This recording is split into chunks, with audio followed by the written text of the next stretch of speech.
Salam sehat sejahtera para penonton mata ketiga. Pada video ini, kami akan mengupas suatu misteri yang belum terpecahkan. Belakangan ini, kita sering mendengar berita kekeringan, seperti air kanal di Venesia terlalu rendah hingga tidak dapat mendayung perahu. Perancis tidak turun hujan selama 31 hari. Bulan sabit subur di Timur Tengah telah menjadi gurun bulan sabit dan lain-lain. Efek kekeringan panjang sungguh menakutkan orang, karena kekeringan yang luas akan menyebabkan produksi pangan sangat berkurang. Efeknya akan terjadi bencana kelaparan hebat seperti yang disebutkan dalam banyak nubuat menjelang dunia kiamat. Yang paling parah adalah mengeringnya sungai Efrat, karena telah membangkitkan kekhawatiran orang tentang dunia kiamat. Ini adalah salah satu tanda-tanda kiamat. Kitab Wahyu pasal 16 ayat 12 mengatakan, malaikat yang keenam menumpahkan cawannya ke atas sungai yang besar, sungai Efrat, lalu keringlah airnya. Maka siaplah jalan bagi raja-raja yang datang dari sebelah timur. Apakah kiamat yang dinubuatkan akan menimpa setelah dua kejadian ini tergenapi, yaitu mengeringnya sungai Efrat dan kebangkitan bangsa Yahudi? Sungai yang mengalir dari Taman Eden. Sungai Efrat adalah sungai terpanjang di Asia Barat. Ia adalah sungai yang paling penting dalam sejarah. Ia muncul dalam tulisan paku di Irak 5000 tahun yang lalu. Saat itu, ia disebut Sungai Suci, juga muncul dalam kitab Kejadian, dan menjadi salah satu dari 4 sungai yang mengalir dari Taman Eden. Dalam legenda Yahudi, Sungai Efrat memiliki makna yang luar biasa. Sekitar 4000 tahun yang lalu, leluhur Yahudi Abraham menerima panggilan Tuhan menyeberangi Sungai Efrat dari kampung halamannya di Ur dan sampai daerah Kanaan. Posisinya kira-kira di sekitar tepi barat Sungai Yordan di Israel saat ini. Ini adalah wilayah yang diberikan Tuhan kepada Abraham dan keturunannya, yang disebut Tanah Perjanjian. Sungai Efrat adalah salah satu perbatasan Kanaan. Sungai Efrat kuno airnya melimpah, dan dengan Sungai Tigris dan Sungai Yordan di dekatnya, membentuk oasis berbentuk bulan sabit. Secara historis, dikenal sebagai bulan sabit subur. Ia adalah oasis terbesar di kawasan gurun Timur Tengah, tempat lahirnya peradaban di kawasan ini. Tanah Perjanjian Kanaan. Daerah di sebelah timur dan utara bulan sabit subur adalah Mesopotamia yang terkenal, yang memiliki 2 sungai besar, Tigris dan Efrat. Setiap musim semi, sungai meluap dan membawa lumpur subur ke dataran selatan. Sungai ini kaya akan ikan. Alur sungai yang luas juga menyediakan transportasi air yang nyaman dan memfasilitasi pertukaran perdagangan, dan juga banyak peradaban kuno juga lahir di sana. Semuanya ada di kawasan ini. Mesir yang berada di sebelah barat bulan sabit subur juga merupakan tanah yang kaya akan minyak. Menariknya, di tengah wilayah ini, Kanaan, tanah perjanjian orang Yahudi, sangat tidak bagus. Sungai Yordan yang mengalir melalui tanah Kanaan jauh lebih sempit dan pendek dibandingkan dengan 2 sungai besar tersebut. Dan tanah di kedua sisi lembah sungai sebagian besar tidak subur dan tidak kondusif untuk pertanian. Bukankah itu aneh? Mengapa tanah yang dijanjikan Tuhan berupa tanah tandus? Masalah ini dapat telusuri dari beberapa petunjuk pada sebuah paragraf perkataan Musa pada masa itu. Musa berkata, tanah ini diawasi oleh Tuhan.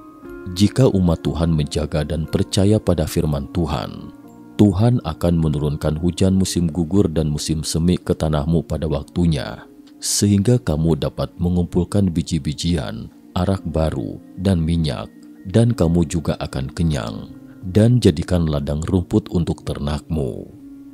Sumber air alami di daerah Kanaan pada dasarnya bergantung pada air hujan.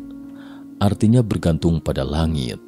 Setiap tahun sekitar bulan November akan turun hujan musim gugur untuk melembabkan tanah yang kering dan keras di musim kemarau. Ini membuat tanah tersebut cocok untuk ditanam. Pada bulan Maret dan April akan ada hujan musim semi, sehingga tanaman yang ditanam dapat memiliki cukup air untuk tumbuh, dan ini juga merupakan kunci untuk panen terakhir. Selama semua orang hidup menurut petunjuk Tuhan, Tuhan akan menurunkan 2 hujan ini tepat waktu. Tetapi jika Anda tidak menaati Tuhan, maka 2 musim hujan tidak akan turun tepat waktu. Panen akan gagal, dan hidup setiap orang akan sulit. Sarjana studi Alkitab mengatakan bahwa di tanah Kanaan, geografi dan iman digabungkan, yang merupakan ruang kelas spiritual yang diatur oleh Tuhan sendiri. Ini merupakan tempat untuk mempraktekkan iman. Dan inilah sebabnya mengapa Kanaan disebut tanah perjanjian, karena hanya dengan menaati Tuhan, seseorang baru dapat dijaga oleh Tuhan. Bencana di Yerusalem. Namun tidak semua orang melakukannya. Sampai 1400 tahun kemudian, yaitu sampai di era Raja Zedekia dari kerajaan Yehuda, orang-orang Yahudi berangsur-angsur berpaling dari Tuhan, hingga Tuhan tidak bisa mentolelirnya lagi. Tuhan bermaksud untuk mengambil kembali tanah perjanjian ini, tetapi Tuhan selalu berbelas kasih. Oleh sebab itu, Tuhan mengutus Nabi Yeremia untuk memperingatkan dunia, untuk melihat apakah masih ada kesempatan bagi mereka untuk diselamatkan.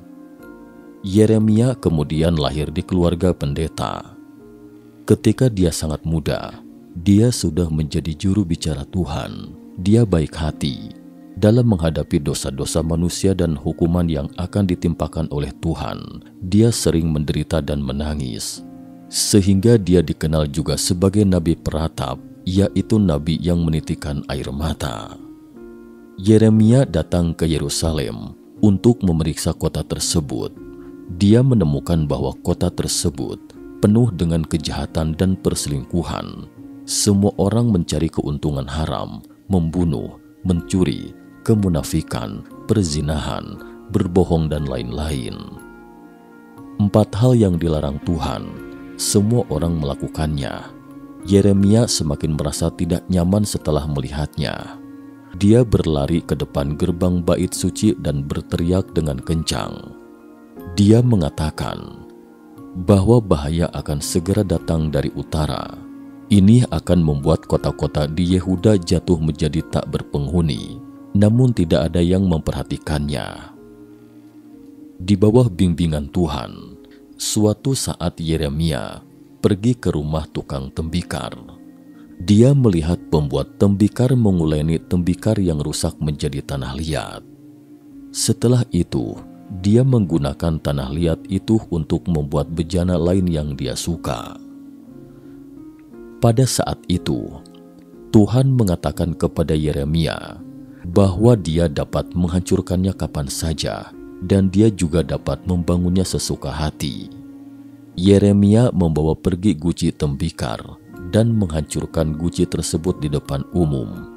Dia memberitahu orang-orang bahwa Tuhan juga akan menghancurkan orang-orang Yerusalem dan Yehuda. Namun tidak ada orang yang memedulikan perkataannya. Di mata Tuhan, saat ini Yerusalem sudah tidak ada harapan lagi. Tuhan ingin menghukum mereka, tetapi Yeremia sebagai seorang nabi tidak tahan melihatnya. Dia berlari berkeliling dan berteriak kepada orang-orang, "Bernyanyilah untuk Tuhan, pujilah Tuhan." Tetapi yang dia dapatkan hanyalah ejekan dan hinaan dari orang-orang. Pasyur penanggung jawab bait suci yang marah akhirnya merantai dan mengurungnya. Yeremia tetap tidak tutup mulut. Dia memberitahu Pasyur bahwa dia akan ditawan dan dibawa ke Babel, dan dia pasti akan mati di sana. Dalam dialog dengan Raja Zedekia, Yeremia berkata terus terang, Raja Babel akan mengepung Yerusalem.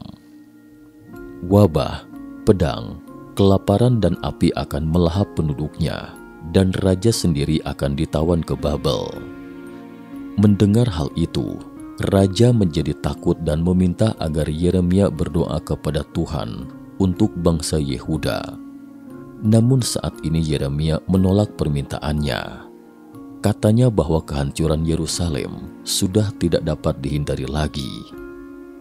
Tidak lama kemudian, nubuat Nabi akhirnya pun terpenuhi. Tentara Babel dari utara tiba dan mengepung kota tersebut selama 18 bulan. Yerusalem direbut dan seluruh kota dibakar habis. Nebukadnezar, Raja Babel, merantai Zedekia. Ia dibawa kembali sebagai hadiah. Babel akan jatuh. Namun Nebukadnezar II sangat baik kepada Yeremia. Dia membebaskannya dan mengajaknya pergi ke Babel bersamanya. Tetapi Yeremia menolak karena dia melihat bahwa pedang Tuhan juga akan jatuh ke Babel.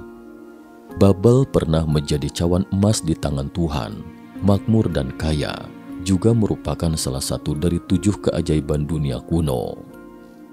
Taman gantung legendaris Babel kuno konon dibangun oleh Nebukadnezar. Namun orang Babel juga mulai menjadi sombong. Ia tidak menyembah Tuhan dan mulai menyembah berhala kayu dan bahkan ingin bersaing dengan Tuhan, menjauh dari Tuhan. Hari penyingkiran oleh Tuhan akan tiba. Yeremia menubuatkan kekeringan akan datang bersama dengan pedang. Air mereka akan mengering, dan orang Medes dari Persia akan mengambil alih kerajaan mereka. Selama beberapa generasi Babel tidak akan pernah ada penghuni lagi. Raja Babel yang sombong tidak percaya sama sekali. Mengapa? Karena Babel dibangun di atas sungai Efrat. Air sungai Efrat berlimpah sejak zaman kuno, sungai yang deras melewati kota. Orang Babel tidak pernah khawatir tentang air. Selain itu, tembok Babel terkenal kuat. Bisa dikatakan itu adalah tembok besi. Jika ingin memasuki kota Babel, hanya bisa masuk melalui pintu gerbang kota atau melalui sungai Efrat. Dan tempat sungai Efrat mengalir masuk dan keluar, ada gerbang besi yang terkunci rapat. Bagaimana pertahanan seperti itu bisa dipatahkan? Namun setelah tahun 48 AD Sirus II dari Persia menemukan cara untuk menerobos pintu kota tersebut.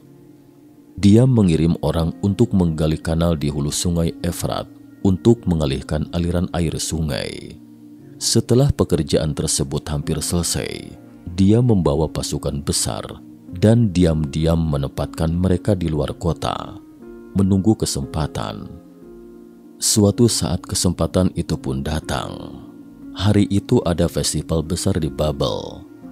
Raja Belsyazar mengadakan perjamuan besar dan menjamu 1000 menteri. Semua orang minum dengan gembira. Tiba-tiba, sebuah tangan muncul di dinding dan menulis kata-kata yang tidak jelas dan tidak bisa dimengerti orang-orang. Raja terkejut karena tidak ada yang dapat memahami tulisan tersebut. Hanya Daniel, nabi Yahudi yang hadir pada waktu itu yang dapat memahaminya. Daniel mengatakan bahwa tulisan tersebut mengatakan, Tuhan telah menghitung hari kerajaanmu sampai hari ini berakhir. Anda ditimbang dalam timbangan untuk menunjukkan hutang Anda.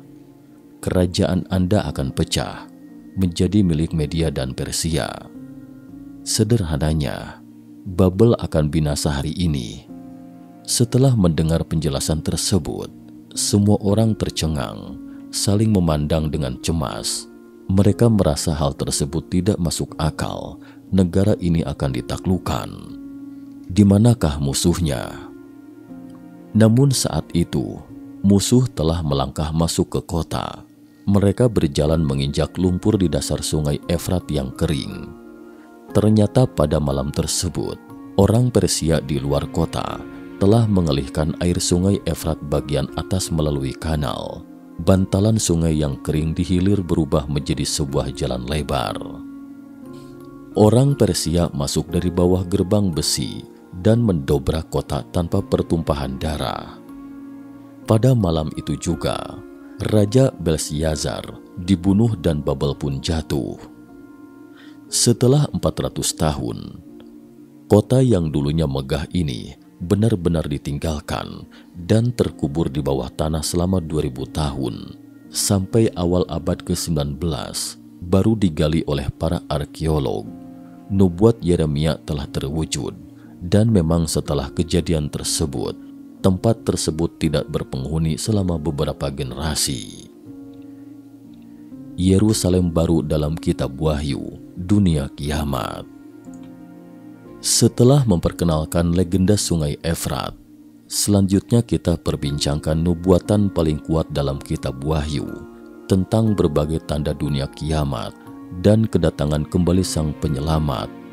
Dalam nubuat, kota Babel yang telah hilang muncul kembali. Dia digambarkan sebagai pelacur, mengendarai naga merah besar dengan 7 kepala dan 10 tanduk. Setelah naga merah besar menelannya, kemudian bertarung dengan sang penyelamat. Sang penyelamat duduk di atas singgasana, seperti anak domba yang dikorbankan untuk seluruh umat manusia. Anak domba itu membuka 7 meterai. Anak domba itu membuka 7 meterai. Selanjutnya malaikat meniup 7 sangkakala. Akhirnya dalam bunyi sangkakala, sang penyelamat dan pasukannya mengalahkan naga merah besar.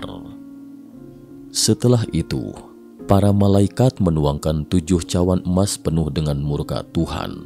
Maka bencana kiamat pun dimulai. Setiap cawan emas yang dituang sepadan dengan suatu bencana.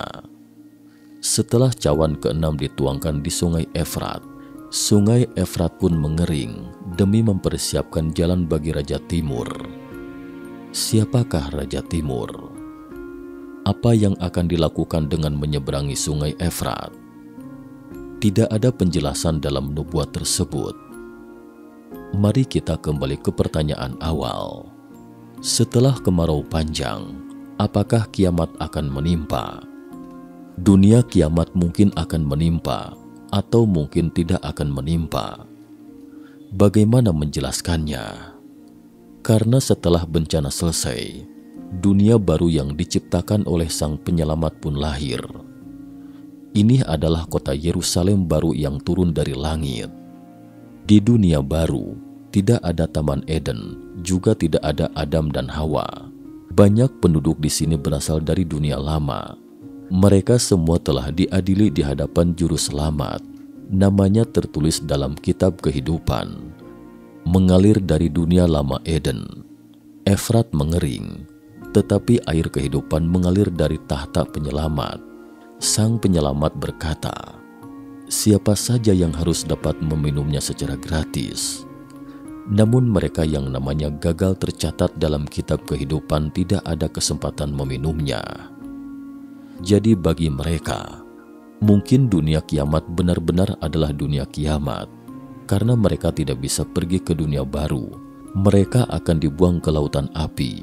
Sesungguhnya tidak peduli apapun kata nubuat tersebut, apakah akan terwujud atau tidak.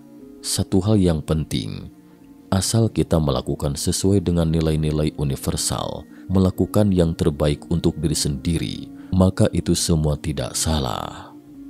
Sampai di sini video kali ini. Jika Anda suka dengan video ini, jangan lupa like, subscribe, share, dan bunyikan loncengnya. Sampai jumpa. Salam.